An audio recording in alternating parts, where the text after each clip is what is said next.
On the other hand, is the opposite extreme disease that Allah mentions when He says, بَلِ اللَّهُ يُزَكِّي مَن يَشَاءُ on one place. Rather, it is Allah who cleanses whoever He wants. So here Allah is saying we have to cleanse ourselves. And then He says He cleanses whoever He wants. What's the balance between these two things? The understanding we have is none of us can actually purify ourselves. All we can do is try to purify ourselves.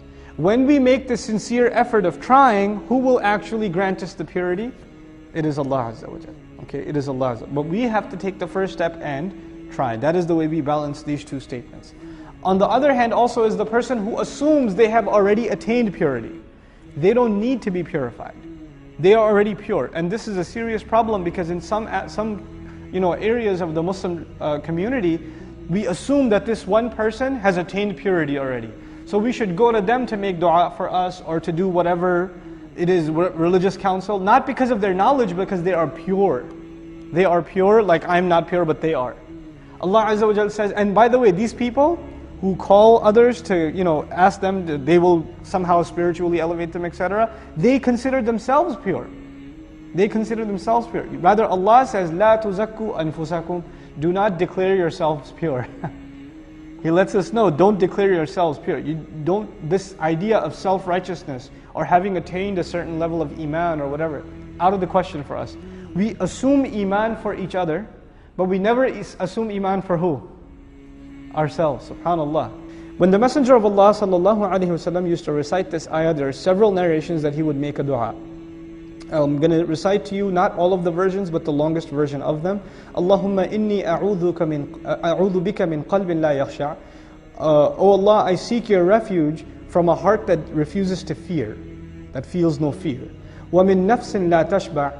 And I seek your refuge from a nafs, a conscience that is never fulfilled. Meaning it's always running after more things, it's never tranquil, it's never satisfied. وَمِن دَعْوَةٍ لَا يُسْتَجَابُ لَهَا. And I seek your refuge from a prayer that is not going to be answered. Meaning you're asking Allah Azza wa Jal and it won't be answered. Allahumma ati nafsi taqwaha. Oh Allah, grant my nafs, that same thing, my conscience, grant it its protection. فَأَلْهَمَهَا فُجُورَهَا wa taqwaha. And the Messenger is asking sallallahu alayhi wasallam, grant my nafs its taqwa. Grant it this gift of wanting to protect itself. وَزَكِّهَا. And cleanse it, purify it. أَنْتَ خَيْرُ مَنْ زَكَّاهَا. You are the best, you are the one in the best position to cleanse it or to purify it. Now, خَيْرُ مَنْ زَكَّاهَا means you are the best, but you're not the only entity involved. Who has to engage in this activity first? We are, but you're in the best position to actually cleanse it. So Allah the Messenger of Allah ﷺ didn't just say, you're the only one. But He said, you're the best to cleanse it. In other words, He put responsibility on our side too. Now, the parallel between the sun and the nafs, remember we talked about it in the beginning of the surah? The sun, Allah gave the nafs such bright ability to cleanse itself. He put that inclination inside of it. But it can come to a point like night when it gets overcovered with darkness. And when the nafs is clean, it doesn't just benefit itself, its light goes to others. وَالشَّمْسِ وَضُحَاهَا also, its light spreads out. And not only that, in the darkest time, the sun can still benefit what? The moon, and the light still comes out. So even in the toughest time, you will benefit. Especially in times of fitna and darkness, you will benefit from a clean nafs because it will be like the moon that shines bright even in the middle of darkness. And then we read the next profound statement, وَقَدْ خَابَ مَنْ دَسَّاهَا. Khaba in Arabic is a really interesting word. It means when you are running after something and you fail to get it. Or you really, really wanted to get something, but when you got it, it was something other than what you wanted. Like you didn't get what you wanted, like your kids at Eid or something. The Quran says, قَدْ خَابَ مَنْ دَسَّاهَا. We haven't discussed the word dasaha. That the one who throws it into the dust and covers it up and buries it in dust and completely disregards it. What is it? The nafs. The nafs. Who completely disregards the good potential of the nafs. The goodness that Allah gave the nafs. The one who completely disregards it is setting himself up for major frustration, for major disappointment.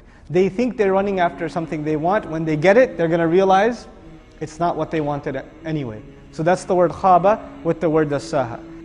Similarly, in the previous surah we found this nafs, this diseased nafs, When he puts himself in the dust, he doesn't think anybody else cares either. He doesn't care about his nafs. Who else is going to ask him anyway? So, أَيَحْسَبُ أَن لَمْ يَرَهُ أَحَدٍ أَيَحْسَبُ أَن لَنْ يَقْدِرَ عَلَيْهِ أَحَدٍ in the previous surah. Does he assume nobody sees him? Does he see that nobody saw him? That nobody has control over him or will have control over him? So, قَدْ أَفْلَحَ مَنْ دَسَّاهَا. This is the state of the one who gets that imbalance and the only concern in their nafs is pleasures and greed and wealth. Just worldly things. And there's no concern of the other world that balances the nafs, like night and day are balanced and sun and moon are balanced, that we read in the beginning of this surah. And how the nafs itself was created in balance. It was created in balance because Allah says, وَنَفْسٍ وَمَا سَوَّاهَا. But now this person has lost that balance altogether. Now that Allah has mentioned this imbalance of the nafs, and the one who's humiliated himself, the subject almost immediately switches. And it switches to a nation, not a person, but a nation. What we are learning here is nation. A corrupt nation is made up of what? Corrupt individuals. So when you say this nation has gone bad, what is the first step to fixing that nation? Fixing the individuals. When you talk about the ummah has so many problems, or this nation has so many problems, or it's gone so corrupt, then you can overwhelm yourself talking about the larger problems of society. And when somebody says, I think the solution lies with individual change. Change within our own family, change within our own neighborhood. Man, you don't know what you're talking about. Let's talk about the big political picture. Right? So we get so obsessed with big problems that we forget sometimes that the root of the solution is in the individual, not in the collective. The work of the Messenger ﷺ from a political science point of view is amazing, unprecedented in human history. No one accomplished in that time a kind of social, political, economic change that the Messenger caused. But you know what the real change he brought is? It's not politics, it's not sociology, it's not economics. It's the change he brought to individuals. And in Surah Al-Fath, when Allah guaranteed the victory of the Messenger ﷺ, at the end he didn't talk about the huge monuments or the expanse of the Muslim civilization. You know what he talked about as the great accomplishment of the Prophet ﷺ? The Sahaba. That are the plants that are, they're given the analogy of plants that are put in the ground and they come out and they become strong and firm. يُعْجِبُ الزُّرَّاعَ لِيَغِيظَ بِهِمُ الْكُفَّارِ. That's the analogy of the Sahaba. That it came out, it was weak, then it became firm and it could stand on its own, and finally it became mature. This is the maturity of the companions of the Prophet ﷺ under his training. So his real contribution is producing human beings that were concerned with cleansing themselves. Where does rebellion exist? Inside their nafs. Inside their nafs. So the reason they rebelled against the Messenger, and the reason they refused to obey, was not because they were in doubt and they weren't sure if he's the Messenger, or there wasn't enough truth given to them, they didn't have enough information. Information and knowledge, all of that can be put aside if your nafs is corrupt. You can have all the knowledge in the world, you'll still go astray if your nafs is corrupt. So this nation went corrupt, not because of a lack of knowledge, because they saw with their own eyes the she-camel, Naqatullah, come out of the boulder.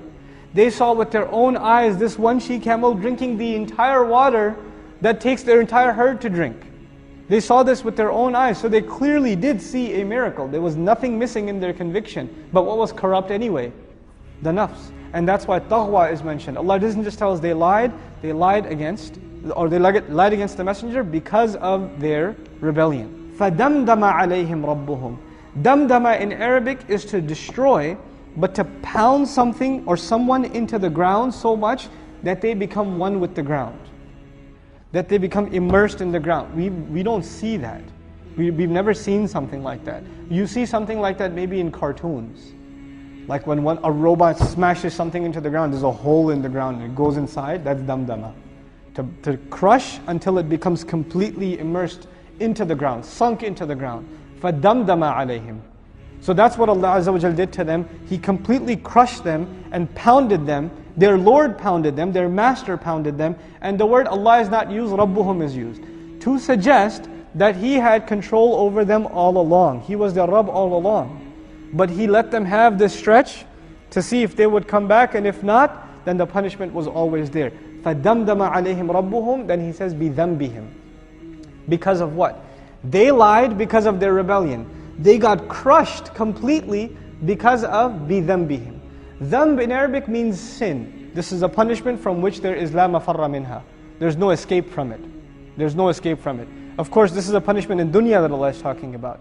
It's connected to the punishment Allah mentioned in the previous surah, from which also there was no escape, because Allah didn't just say, alayhim nar, He said, alayhim narun mu'sada. That covers over them, there's no escape from it. So this is a punishment in dunya from which there is no escape, and the previous surah had a punishment from akhirah from which there is no escape.